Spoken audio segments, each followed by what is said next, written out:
प्रतिज्ञा नम्बर 1 सिफारिस गरिए बमोजिम तपाईहरुलाई उपाधि प्रदान गरिएमा के तपाईहरु आफ्नो दैनिक जीवन र कार्यकलापमा यस विश्वविद्यालयबाट विकसित भए अनुसार मर्यादित व्यवहार गर्छु भनी प्रतिज्ञा गर्नुहुन्छ?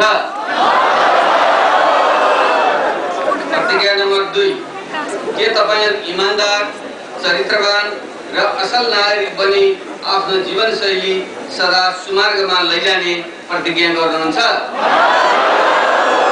आफ्नो बारेमा जसले सोध्छ नि के तपाईहरु प्रतिज्ञा नम्बर 3 के तपाईहरु उच्च गुणस्तरीय सिपमूलक दिगो शिक्षा प्रणालीको विकास र नैतिकताको समर्थन गर्ने कुरालाई प्रोत्साहन दिने प्रतिज्ञा गर्नुहुन्छ? प्रतिज्ञा नम्बर 4 के तपाईहरु आफूले हासिल गरेका ज्ञान, सिप, योग्यता र आदर्शलाई दक्षताका साथ व्यवहारमा उतारी आफ्नो व्यवसायसँग सम्बन्धित काम कर्तव्यहरू सदा कर्तव्यनिष्ठ, लगनशील र इमानदार भई पूरा गर्नेछौं भनी प्रतिज्ञा गर्नुहुन्छ?